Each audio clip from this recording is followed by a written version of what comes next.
What's up, dudes and dudettes? I'm Tony. And I'm Johnsy. And this is Sunday's Dinner. Let's go! We have our whole deer tenderloin here. That side's fine. This side has a little bit of work left to do. We're going to go ahead and trim this rough part here. As you can see, it's really thick.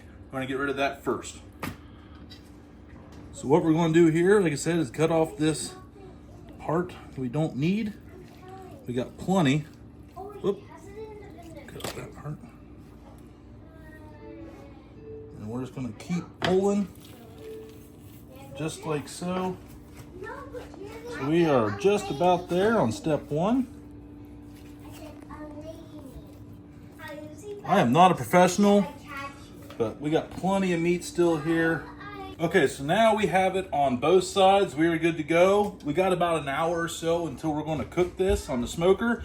So let's go ahead and put some seasoning on it now, and we're going to dry brine it and let it do its thing, and then we're going to wrap it in bacon before we put it in the smoker. Now you can go any kind of seasoning you want. I'm going to use wild game seasoning from Redbeard Seasoning, good veteran-owned company out of Ohio. Use whatever you like. This has a good herbal profile with it, as well as a good salt, pepper, garlic base, and it helps mask some of the gaminess with venison if you're offended by that. But we like the gaminess here as well. Season to taste, but just a light dusting on all sides.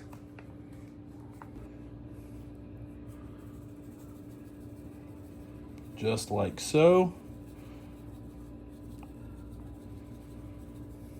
All right, now we're gonna let this go for about an hour, and we'll let this seasoning activate and pull itself down into the meat.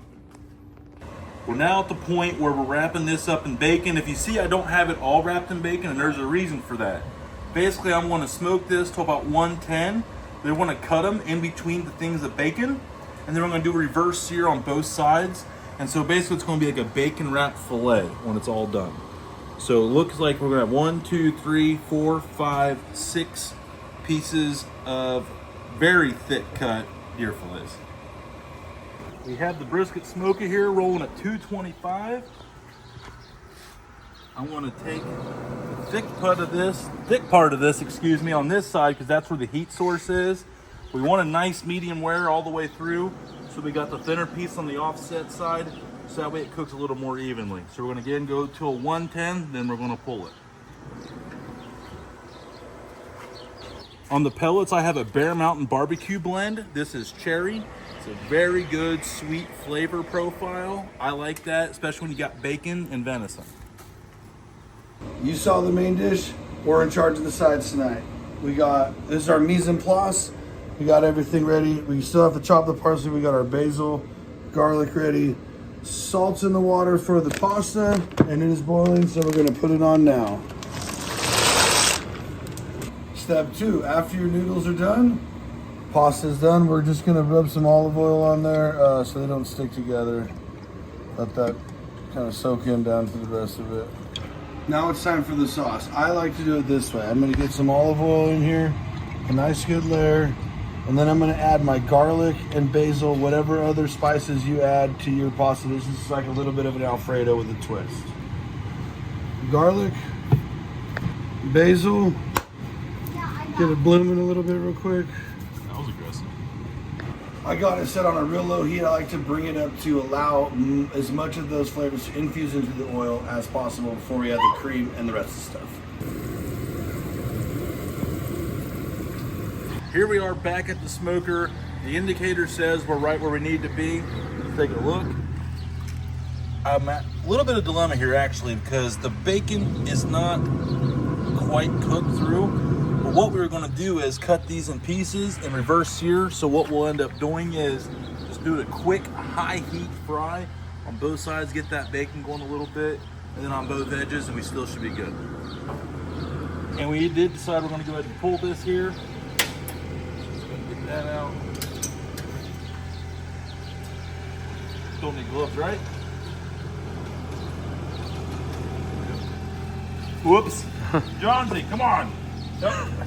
What do you got going on here, dude? Dude, network shit, 100%. There we go.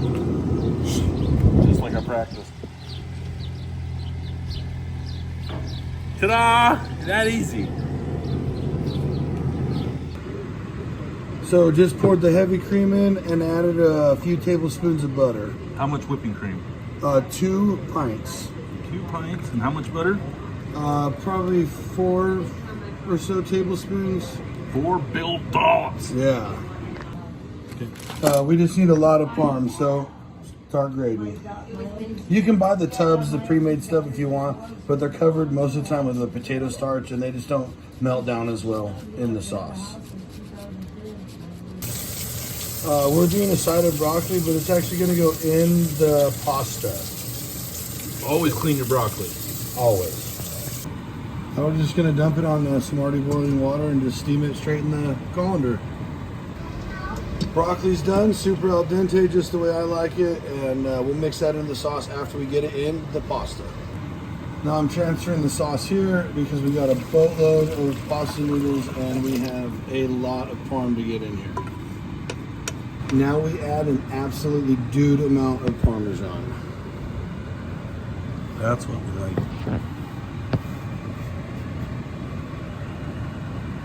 Got the noodles in, now we're just going to give it a mix. It's a little thinner than I'd like, so more parm. That should be good. We're just going to mix this all together, make sure it looks right, and then we'll finish it off with a couple pads of butter. A little bit of salt, a bunch of black pepper. Yep, just get my final mix in. That pat of butter at the end just gives it that last bit of creamy velvetyness to the sauce. Change your plans because there's little dudes around here, so we're going to leave the broccoli on the side, but we're going to add a bunch of fresh parsley. We had 4 pieces of bacon left over. We got the cast iron back out for the reverse searing. First, we're going to cook this bacon up here, and that's going to be our oil and grease that we're going to use to finish searing these things off, give it that nice little bacon touch. We already had made our slices. We're going to go ahead and get all these pinned up so we can finish searing these off. Just going to go down in, just like that. Just to hold the bacon? Just to hold the bacon in place so we can feed these hooligans back there in the background. I'm telling you. Jeez, you act like we got a feast going like it's a Sunday dinner. What's nice about this, it's so thick. Oop, that one broke.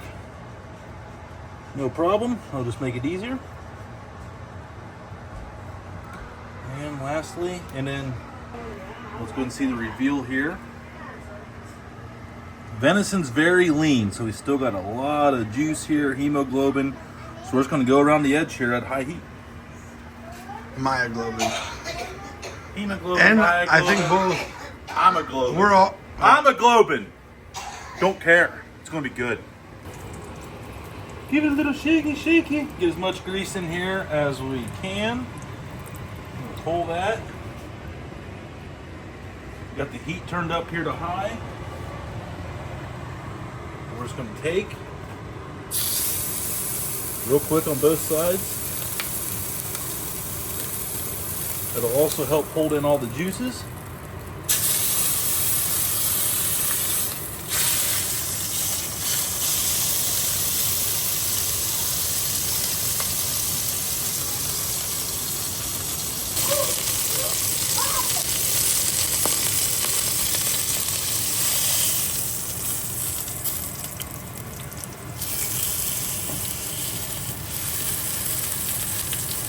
Just going around the edges here, just giving a quick sear all the way around.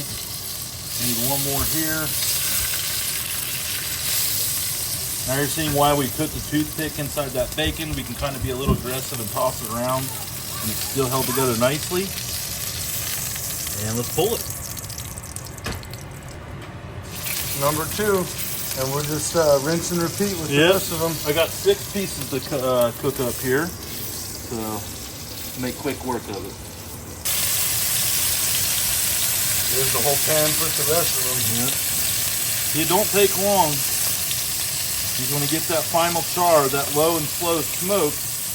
Got the internal temp where you want, so you don't want to get into that internal. You want to be real quick about it. It's also a good thing to rest in between these steps for that exact reason. And we rested these for about 15 minutes because Johnsy likes to take a little bit of time making his Alfredo sometimes. So we had plenty of rest time. Unbelievable. Got him. Unbelievable.